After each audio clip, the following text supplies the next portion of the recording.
Please give an energetic and warm welcome to the one and only Jaya Kishori ji.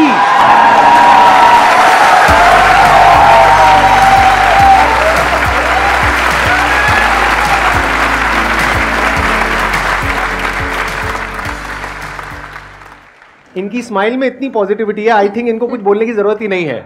अगर ये पूरे session में यहाँ पर सिर्फ बैठ करके स्माइल करती रहे तो आई थिंक ये सेशन बहुत अच्छा हो जाएगा।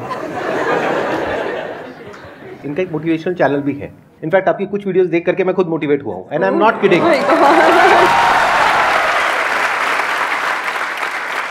तो मैं पर्सनली आप सबको रिकमेंड करूंगा कि एक बार आप जा करके देखिए इनकी जो मोटिवेशनल वीडियोस हैं, और आप सबको बहुत कुछ सीखने को मिलेगा और बहुत अच्छा लगेगा। Thank you so much. और आपसे इंस्पायर होकर शायद हमने चैनल खोला है। तो मुझे तो लग रहा है मुझे मिल गया उसका अवार्ड कि आप उसको देखते हैं और सुनते हैं। थैंक यू सो मच, बहुत बड़ी बात है ये। यूट्यूब पे या इंटरनेट पे देखना एक अलग होता है, और जब आप फिजिकली वो चीज़ को फील कर सकते हैं, एक्चुअली एक ऑरा होता है, एक वाइब होता है, वो आपको फेस टू फेस ही मिल सकता है। तो आप सब बहुत लकी है, आज मैं भी लकी हूँ कि मुझे वो ऑरा, वो वाइब महसूस करने को मिल रहा है जो हम यूट्यूब पे ऑल टाइम देखते रहते हैं। और आज तो आप डबल लकी है क्योंकि मेरे साथ साथ आपको इनको भी सुनने का मौका मिल रहा है।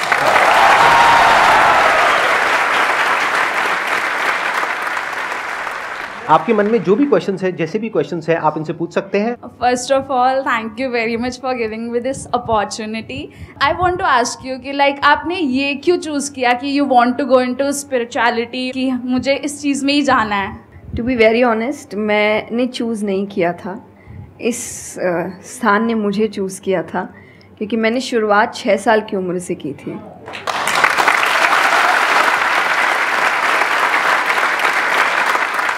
उसमें आपको पता ही नहीं होता है कि करियर क्या होता है, काम क्या होता है। तो मैंने कुछ भी सोचा नहीं था, मेरे सामने चीज़ें आती गई, मुझे अच्छी लगती गई और मैं करती गई। और इसीलिए मैं हमेशा कहती हूँ अपने अंदर के बच्चे को ज़िंदा रखिए, क्योंकि वो कभी भी ये नहीं देखता इससे मेरा फ़ायदा होगा, या उसको अच्छी लगती है चीज़ और वो करता है। तो मैंने वो बचपने में मुझे वो चीज़ अच्छी लगी और मैंने उसको किया, और फिर अपने आप ही सामने चीज़ें आती गई, चाहे फिर वो भजन आए, फिर कथा आई, मोटिवेशनल सेशंस आए, जो जो सामने आता गया और जो जो मुझे लगा कि मेरे बस की बात है, मैं कर सकती हूँ, वो मैंने किया। और फिर मुझे पता ही नहीं चला कि कब सिचुएशन कहाँ हो गई। जब मुझे समझने का मौका मिला कि चलो कुछ बनते हैं, मैं ऑलरेडी बन चुकी थी।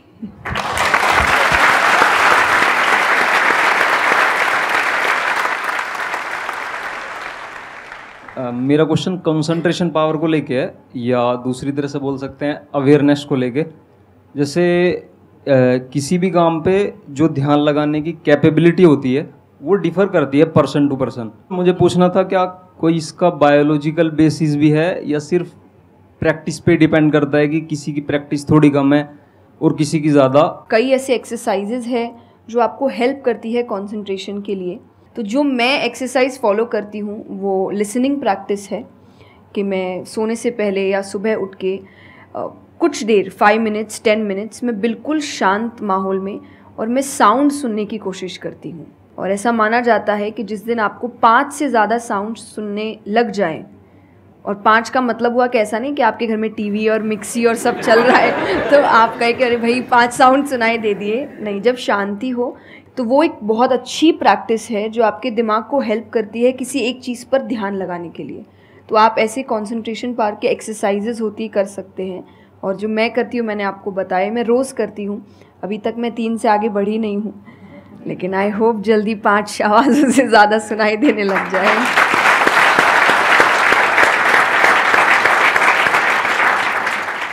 बचपन से जो आपने किया अभी तक वो तो मैटर करता ही है। फॉर एग्जाम्पल, अगर आप बचपन से ही सिर्फ कंप्यूटर पर ही अपना टाइम पास कर रहे हो या मोबाइल पे, जो आजकल बड़ा कॉमन हो गया है, तो आपकी जो कंसंट्रेशन पावर है वो पैसिव वे में तो अच्छी होगी।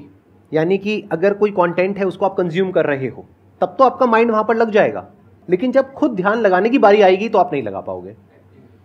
एक्टिव कंसंट्रेशन आप नहीं कर पाओगे। और वही आपका क्वेश्चन है कि जो अपनी एक्टिव कंसंट्रेशन पावर है उसको कैसे बढ़ाया जाए, यानी कि आप जब चाहे, जहां चाहे, जितनी देर के लिए चाहे उतनी देर के लिए अपना ध्यान लगा सके, और जब चाहे वहां से ध्यान हटा सके। इसी को कहेंगे ना कि एक्चुअल में आपका जो ध्यान है वो आपके कंट्रोल में है। नहीं तो इतना कुछ है इस दुनिया में, वो तो सब खींचने के लिए तैयार बैठे हैं आपके ध्यान को, आपकी अटेंशन को। अगर फाइनेंशियली बात करी जाए तो आज की डेट में सबसे ज्यादा जो वैल्यू है वो आपकी अटेंशन की है। जितनी भी कंपनीज हैं उनके लिए सबसे इंपॉर्टेंट है आपकी अटेंशन। अगर आपकी अटेंशन आपके हाथ से निकल जाती है और उनके हाथ में चली जाती है तो वो हो जाएगा जो वो चाहते हैं, यानी उनको प्रॉफिट हो जाएगा, आपको नुकसान होता है हो जाए। तो अब सवाल उठता है उसको कैसे बढ़ाया जाए। चेस बहुत अच्छा तरीका है उसको बढ़ाने का। स्पोर्ट्स से आपकी कंसंट्रेशन पावर बढ़ती है।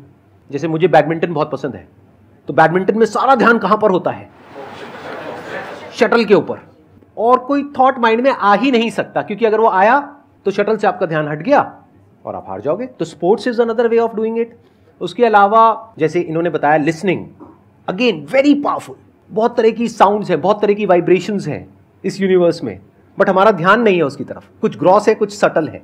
तो जैसे जैसे हम सटल जाते हैं तो ऐसी बहुत सारी वाइब्रेशंस हमारी पकड़ में आती है जो नॉर्मली लोगों की पकड़ में नहीं आ पाती है। क्यों? क्योंकि उनका ध्यान दो जगह पे होता है, या तो इस दुनिया में जो कुछ हो रहा है वहां पे होता है, या फिर अंदर जो थॉट चल रहे होते हैं वहां पे होता है। इसके अलावा और कहीं नहीं होता है। तो उन वाइब्रेशंस को सुनने के लिए हमको कानों की भी जरूरत नहीं है। इवन विदाउट योर ईयर्स, अपने कान बंद करके भी आप सुन सकते हो उन साउंड्स को। तो शुरुआत वहां से करो, धीरे धीरे आप देखोगे आपका जो ध्यान है वो आपकी पकड़ में आने लग जाएगा।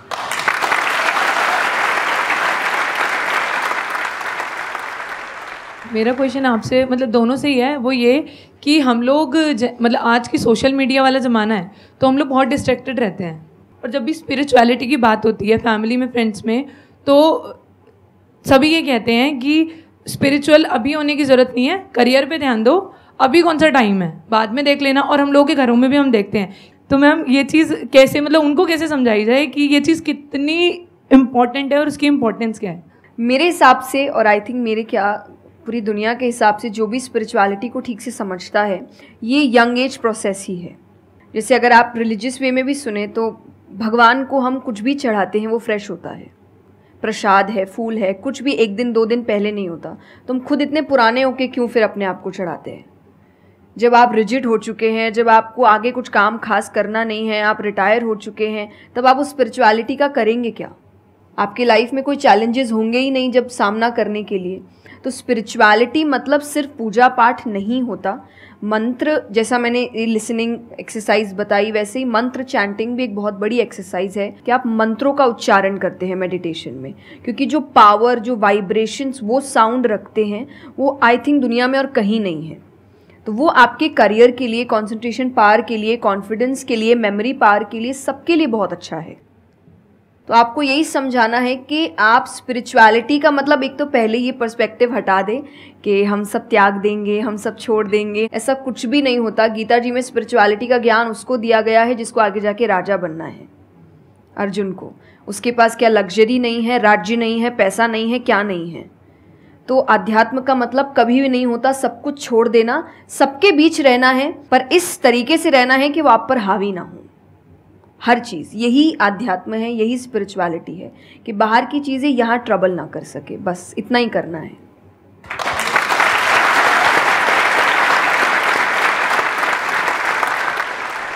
अर्जुन कह रहा है कि क्या मैं सब कुछ छोड़ छाड़ के चला जाऊं? और भगवान कृष्ण उसको क्या बोल रहे हैं कि अभी जो तुम्हें करना है उस पर ध्यान दो। सब कुछ छोड़ना सॉल्यूशन नहीं है। खुद को पहचानो कि तुम क्या हो। जो प्रॉब्लम की पूरी जड़ थी वहां पर वो ये थी कि अर्जुन भूल गया था कुछ देर के लिए कि वो एक्चुअल में कौन है, जैसे हम भूल जाते हैं। तो भगवान उसको याद दिलाने का काम कर रहे हैं कि तुम एक योद्धा हो, तुम्हारा काम है लड़ना धर्म के लिए। तो भगवान उसको वो ज्ञान दे रहे हैं। ऐसे ही अगर आप एक स्टूडेंट हो तो आपका काम क्या है? पढ़ाई करना। अब आपको देखना है कि उसमें ये जो बातें हैं, इनकी बातें, मेरी बातें, या कहीं भी हमारे जो स्क्रिप्चर्स में बातें हैं, वो किस तरह से आपको काम आ सकती है वो करने में, जो अभी आपकी लाइफ की इस स्टेज में, इस पॉइंट पर आपके लिए करना सबसे इंपॉर्टेंट है। तो स्पिरिचुअलिटी दो तरीके की हो गई। एक वो जो आपको भटका रही है, यानी कि वो लोग जो खुद अच्छे से नहीं समझ पाए स्क्रिप्चर्स को, वो आपको क्या कहेंगे कि सब कुछ छोड़ दो। और दूसरे वो जो एक्चुअल में समझ गए हैं कि क्या बात करी जा रही है, तो वो आपको क्या कहेंगे कि जो भी कर रहे हो उसको करो, अच्छे से करो, पूरे ध्यान से करो, पूरी ईमानदारी से करो, उसमें कोई कमी मत छोड़ो, क्योंकि यही आपको हेल्प करेगी लाइफ में आगे कुछ भी करने के लिए। अगर आज आप अपने काम को ढंग से नहीं कर पा रहे, तो कल अगर स्पिरिचुअलिटी में आपको कोई इंक्वायरी करनी है, स्क्रिप्चर्स को समझना है, क्या वो आप ईमानदारी से कर पाओगे? आप अगर अपना काम ठीक से कर रहे हैं, आपके इंटेंशंस अच्छे हैं, आप ऑनेस्ट हैं, आप पेशेंस रख रहे हैं, आप स्पिरिचुअल हैं।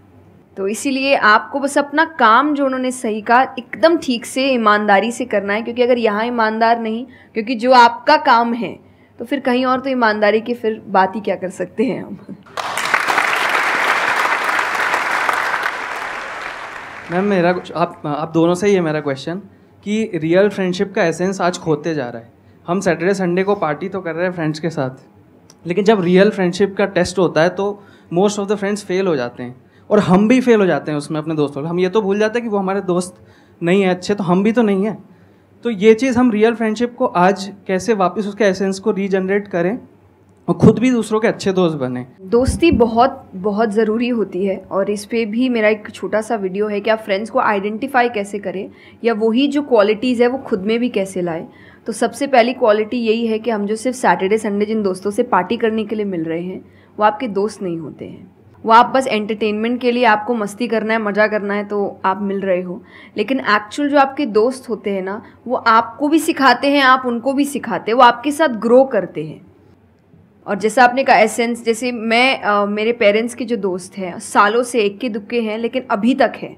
और अभी भी हम कई बार ऐसा लगता है कि आप ऐसे कैसे बात कर रहे हो उनसे, तो वो कहते हैं हमारे दोस्तों को अपने दोस्तों जैसा मत समझना कि हम एक दो बोल देंगे या एक दो चीज़ें हो जाएंगी और हमारी दोस्ती टूट जाएगी। हमारी दोस्ती इस चीज़ पर नहीं बनी है।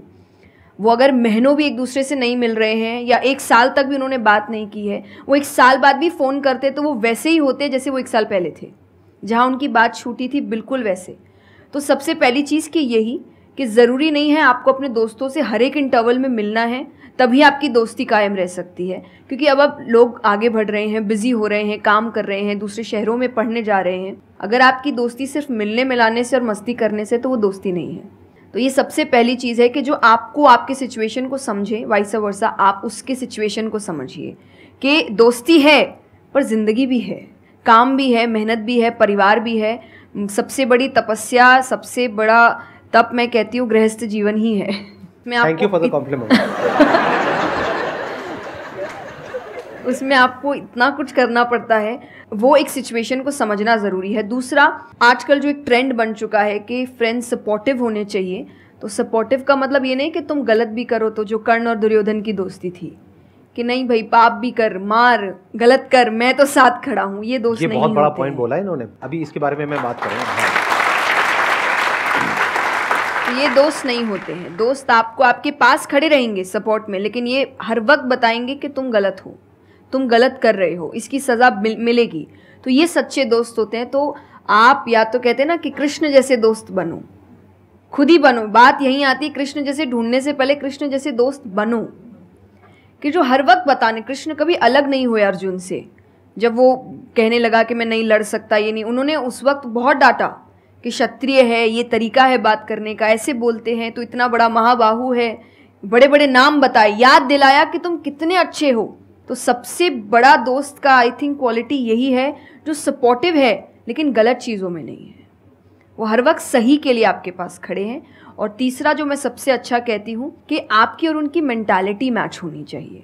आपको ये समझना है कि अगर मेंटालिटी एक नहीं होगी, तो भले ही आप अपने पेरेंट्स को कितना ही कह ले कि हम कुछ नहीं करेंगे, अरे हम तो सिर्फ घूम रहे हैं, अरे हम वैसा कुछ नहीं करेंगे, करोगे, एक ना एक दिन ज़रूर करोगे, क्योंकि ये ह्यूमन नेचर है। आप जिसके साथ ज़्यादा समय बिताते हो, धीरे धीरे उसकी क्वालिटीज़ कुछ आपके अंदर आती है।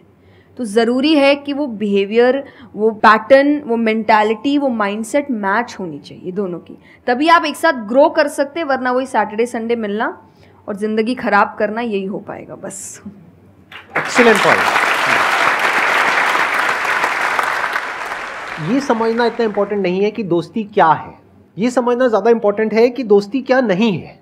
अगर आपका जो दोस्त है वो कुछ गलत कर रहा है, तो उसका साथ देना दोस्ती नहीं है। क्योंकि अगर आप गलत में भी उसका साथ दोगे तो वो और पावरफुल हो जाएगा, वो और बड़ा गलत काम करेगा। मानो आपका दोस्त पी करके गाड़ी चला रहा है, तो दोस्ती ये नहीं है कि उसको बोलना कि हाँ चल कर कर कर कर, कोई नहीं, और बड़ा और बड़ा और बड़ा नहीं। उस वक्त क्या बोलना, गाड़ी रोक, मैं उतर रहा हूं। अब उसके बाद आपका क्या होगा वो बाद में देखेंगे, वो डिपेंड करता है कि आपको कहाँ उतारा उसने। जो इन्होंने एग्जाम्पल दिया दुर्योधन वाला, बहुत इंपॉर्टेंट है वो समझना। ऐसे लोगों से दूर रहो, ये दोस्ती है। दोस्ती को तोड़ देना दोस्ती होता है बहुत बार। कई बार लाइफ में ऐसा पॉइंट आ जाता है जो एक धर्म संकट के जैसा होता है, जहां पर जा करके आपको साफ नजर आ रहा होता है कि ये जो इंसान है ये सिर्फ अपना ही नहीं मेरा भी सर्वनाश कर देगा। ऐसे लोगों को छोड़ देना दोस्ती है। फिर अगर उसके अंदर इंसानियत वापस से जागती है तो वापस से वो अगर आपके पास में आता है तो ठीक है, नहीं आता है तो कोई बात नहीं, छोड़ दो ऐसे दोस्त को। तो बड़े ध्यान से चुनना अपने जो दोस्त हैं। जो इन्होंने कहा संगति बहुत इंपॉर्टेंट है लाइफ में, इसीलिए पहले के जमाने में सत्संग की इतनी वैल्यू होती थी। हर घर में एक सत्संग हॉल होता था एक जमाने में। आज जैसे हम सत्संग का नाम सुनते हैं हमारे माइंड में कुछ और ही आने लग जाता है। सत्संग मतलब सत्य के संग। सत्य मतलब वही जो इन्होंने कहा कि जब कोई सही रास्ते पे चल रहा है तो उसका साथ देना, और कोई झूठ के रास्ते पे चल रहा है, कोई गलत काम कर रहा है तो उसका साथ छोड़ देना। तो सत्य के साथ रहना, वो लोग जो सत्य बोलते हैं, वो लोग जो सत्य की राह पे चल रहे हैं, वो लोग जो धर्म की राह पे चल रहे हैं। ये वर्ड सुनने में आपको थोड़े से पुराने लगेंगे, लेकिन अगर इसकी डेप्थ को आप समझोगे तो अंदर से आप समझ पाओगे कि मैं क्या बोल रहा हूँ, किस लेवल से बोल रहा हूँ। Hello sir. Hello ma'am. Ma'am मतलब कई बार हम सुनते भी हैं, बहुत जगह देखते हैं, और कई बार बहुत बार हम पढ़ते भी हैं। मैम मुझे ये पूछना है कि मैम भक्ति क्या है, मतलब भक्ति क्या होती है? आज ये ज़माना अलग हो गया है कि भगवान से भी लेन देन का मामला चल रहा है कि आप मेरा ये काम कर दो तो ये हो जाएगा, और काम एक भी नहीं हुआ तो भगवान बदल ले, कि वही कहीं और माथा टेकते हैं, यहाँ तो काम हो नहीं रहा। तो ये भक्ति नहीं होती। तो एक तो जो परसेप्शन भक्ति का बन गया है कि भजन कीर्तन पूजा पाठ कर लिया और भक्ति हो गई। भक्ति का असल मीनिंग है सरेंडर, समर्पण। और समर्पण व्यक्ति कब करता है? जब पहला चीज़ विश्वास होता है कि वो जो भी करता है वो सही करता है। मुझसे कई बार लोग पूछते हैं कि आप बहुत ज़्यादा डिप्रेशन में नहीं जाते, या कोई आपने सब कुछ देखा है, चाहे स्ट्रगल है, इंसल्ट है, रिजेक्शन है, हर फील्ड में हर चीज़ होती है। अगर आप आगे बढ़ रहे हैं, कोई पोजीशन पे जाने की कोशिश करें तो आपको इनका सामना करना पड़ेगा। ये ज़िंदगी के साथ आता है तो आपको सामना, लेकिन मुझे कभी दिक्कत नहीं दी ये चीज़ें। क्यों? क्योंकि जो मैंने कहा समर्पण, मुझे पता है कि एक ऐसी शक्ति ऊपर बैठी है जो मेरा बुरा नहीं चाहती। तो कई बार बुरी चीज़ें भी मेरी ज़िंदगी में हो रही है, मुझे पता है वो मेरे अच्छे के लिए है क्योंकि वो कर रहा है। तो ये समर्पण, ये भक्ति है। तो ये आपको हारने नहीं देती। क्यों हारेंगे आप? क्योंकि आपको पता है ना कि वो हारने देगा नहीं। तो आप अपने आप गिरे, आप फिर उठेंगे कि नहीं भाई अभी गिरना शायद ज़रूरी होगा, उसका इशारा है, इसीलिए चलो फिर उठते हैं, फिर आगे बढ़ते हैं। तो अर्जुन ने भी जब समर्पण की बात गीता जी में आती है तो कई लोग कहते हैं कि धर्म का मतलब होता है अंधविश्वास। नहीं, क्योंकि अगर अंधविश्वास होता, अंधविश्वास में क्वेश्चन करना अलाउड नहीं होता आपको। गीता अगर सिर्फ भगवान की बात होती तो 2 पन्ने में ख़त्म हो गई होती। ये दोनों के बीच की बात है जिसमें अर्जुन ये जानते हुए कि सामने कौन खड़ा है, क्वेश्चन करने के तो कोई सवाल ही नहीं था वहाँ पर कि भगवान लड़ने बोल रहा है, क्या क्वेश्चन करना।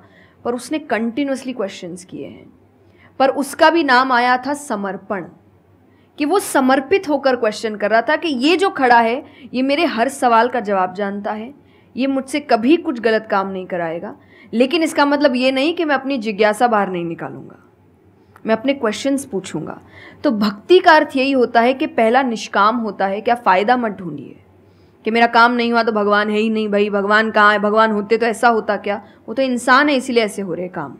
भगवान ने तो सबको देखे, बच्चा तो मासूम ही होता है, बड़े होके खराब हो जाता है। कोई बच्चा गलत आपने देखा है क्या? छोटा सा बच्चा ही डॉन बनने के बारे में सोच रहा है, वो तो बच्चा ही होता है, मासूम होता है, सच्चा होता है। तो भगवान इसलिए कहते हैं बच्चे भगवान का रूप है, क्योंकि वो एकदम प्योर होते हैं।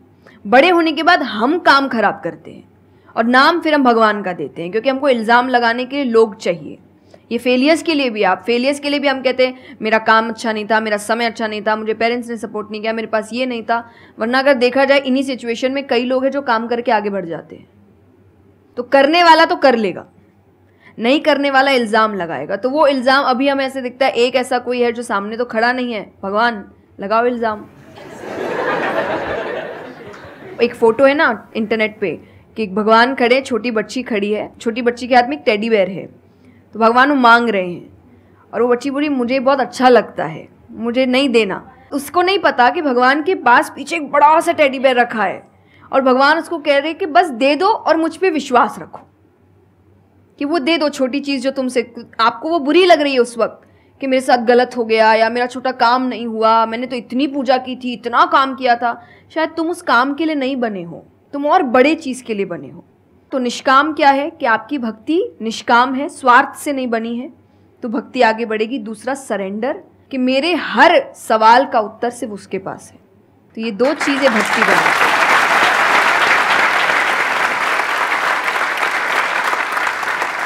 मेरा मन कर रहा है कि मैं बैठ करके बस आराम से आपको सुनता रहूं, मेरे को इतना अच्छा लग रहा है। आप प्लीज़ थोड़ा सा और बोलिए इसके बारे में, भक्ति के बारे में। मुझे सही में बहुत, कितने लोग चाहते हैं कि थोड़ा और बोले? हाँ, क्योंकि इनसे अच्छा कोई नहीं हो सकता इसके बारे में बोलने के लिए। मेरे को पता है आपके पास में और बहुत कुछ है बोलने के लिए, थोड़ा सा आप प्लीज़ और बोलिए। ये दो चीज़ें जो भक्ति में। तीसरा हम जब करते हैं सत्संग, जो उन्होंने कहा सत्संग का एक सत्य के संग, तो सत्य कौन है? जब हम शास्त्रों में देखते हैं सबसे पहला श्लोक जो श्रीमद् भागवत में आता है वो भगवान का स्वरूप बता रहा है। उसमें है सच्चिदानंद रूपाय। सच्चिदानंद का मतलब होता है तीन चीज़ें मिलकर बनती है, वो है सत, चित और आनंद। जो ये तीन चीज़ों को जीवन में समझ लेगा सही से, उसने भगवान को समझ लिया, क्योंकि भगवान का रूप ही सच्चिदानंद है। तो सबसे पहला है सच, जो कहा गया सच की राह पर चलो। जो हम ये एक्चुअली आपने एग्जैक्ट वर्ड उस वक्त बोले, मैं अपनी कथा में भी कहती हूँ कि आजकल हम इतनी छोटी छोटी बातों पे झूठ बोलते हैं कि हम किसी से मिलने जा रहे हैं और हम घर से भी नहीं निकले, अरे 5 मिनट, अरे सिग्नल पे खड़ा हूँ, अरे बस पहुँच गया, अरे क्या हो गया, वो 2 बातें तो सुनाएगा ना सिर्फ कि तुम समय लेकर नहीं आए। पर हम इतनी इतनी सी बातों में झूठ बोल रहे हैं। ये हमें लगता है कि कोई बड़ी बात नहीं, पर ये बहुत बड़ी बात है कि आप इतना भी सच का सामना नहीं कर सकते। और फिर हमें लगता है कि हम लाइफ के जो प्रॉब्लम्स है उसका सामना कर लेंगे, खुद के सच का तो सामना कर नहीं पा रहे हैं। जिंदगी का सच सामने आएगा तब तो बैंड ही बज जाएगी पूरी, क्योंकि वो कठिन है।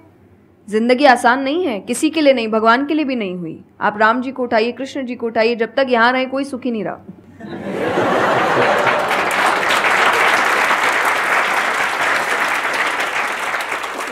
तो सुखी तो कोई नहीं रहा यहाँ पर। आपको सुख खुद ढूंढना पड़ता है, आपको अपना जीवन खुद निकालना पड़ता है अपने चॉइसेस को लेकर। तो इसीलिए पहला सत है।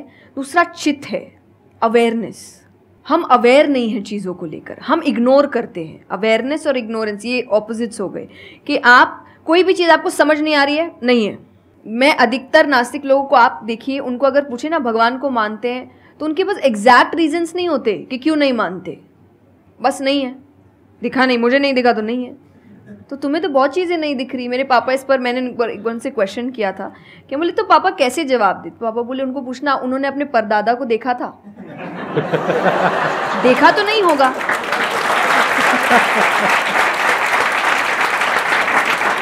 सुना है, दादा से सुना है, पापा से सुना है कि थे, मैंने तो नहीं देखा, तो मैं बोल दूं वो थे ही नहीं।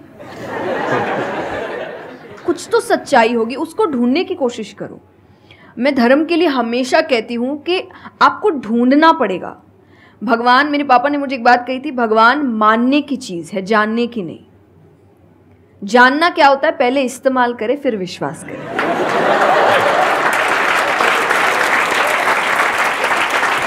कि पहले देखेंगे है कि नहीं है, फिर बताएंगे। तो वो तो भगवान है, वो कहेंगे देख मैं भी घुमाता हूँ। वो भगवान है भाई। उनको अगर आप बोलोगे कि मेरे सामने आ, मुझे दिखा तू है कि नहीं, तो बोलेंगे घूम, नहीं दिखाता, कभी नहीं हुई, नहीं जा। तो भगवान मानने की चीज़ है, मानो वो अपने आप जना देंगे वो कहाँ है। तो भगवान के लिए माना गया कि पहले आपको मानना पड़ता है, दैट इज सरेंडर, कि मैं मानता हूँ, मैं इसीलिए पढ़ रहा हूँ। अधिकतर लोग अभी पढ़ क्यों रहे हैं, जान क्यों रहे हैं? गलत साबित करने के लिए। और दुनिया के लिए भी, आप किसी भी चीज़ को जानने की कोशिश करो तो सिर्फ एक खाली दिमाग से जानने की कोशिश करो, अपने दिमाग से नहीं कि मुझे गलत साबित करना इसलिए पढ़ता हूँ चलो। तो फिर आपका दिमाग सीधा उस गलत बात पे ही जाएगा कि देखो मैंने तो बोला ही था गलत है। और उसके आसपास कितनी अच्छी बातें लिखी होगी आप देखेंगे नहीं, पर आपको जो बस साबित करना है, आप उस लोग सुनते भी आजकल इसीलिए हैं।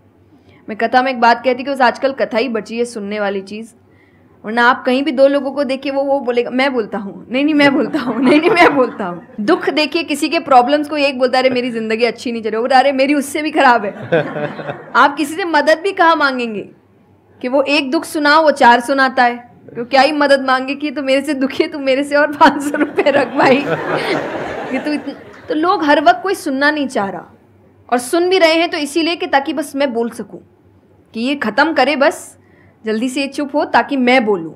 तो ये बंद करिए। भगवान ने अर्जुन की पहले पूरी बात सुनी थी, एक बार भी बीच में इंटरप्ट नहीं किया, उसकी पूरी बात सुनी। क्यों? तभी वो आंसर ठीक से कर पाएंगे। अगर आप बीच में हर चीज़ में इंटरप्ट करेंगे, लोगों के ओपिनियंस में इंटरप्ट करेंगे, तो आप उनकी बात को नहीं समझ पाएंगे। जितना सुनेंगे उतना सीखेंगे, क्योंकि बोलोगे तो वही जो आता है, पर सुनोगे तो कई बार ऐसी चीज़ें पता चलेगी जो नहीं पता, जो नहीं आता है। तो सत्संग यही है। आप लोग एक काम करो, अपना मोबाइल ऑन करो और अपने घर पे फोन कर दो कि शाम तक हम यहीं बैठे हैं। मतलब मेरा मन तो नहीं है यहाँ से आज उठने का, मेरा मन है आराम से बैठ करके इनसे सुनने का। मुझे तो बहुत अच्छा लग रहा है, लेकिन आई एम नॉट श्योर कि इनके पास में इतना टाइम होगा या नहीं होगा।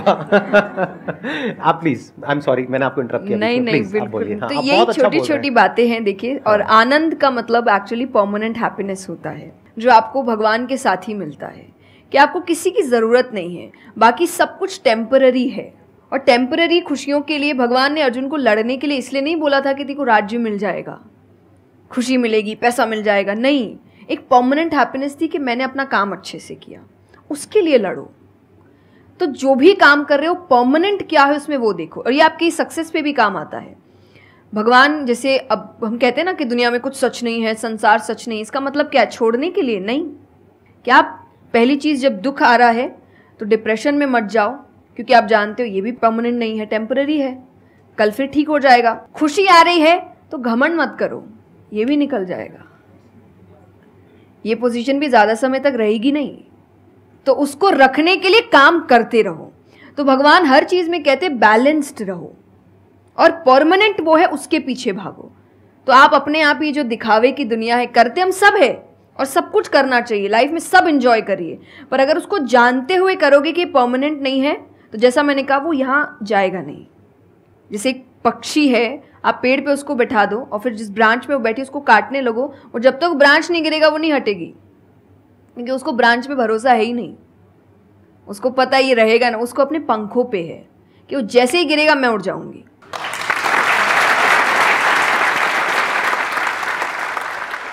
एक सॉन्ग अगर आप प्लीज, उस पे हम एंड कर सकते हैं सेशन को। हाँ, अगर आपको कोई प्रॉब्लम ना हो तो। हाँ प्लीज।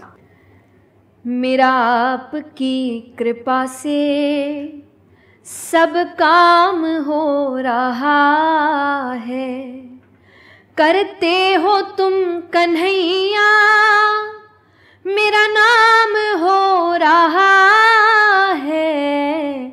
मेरा आपकी कृपा से सब काम हो रहा है। बहुत बढ़िया।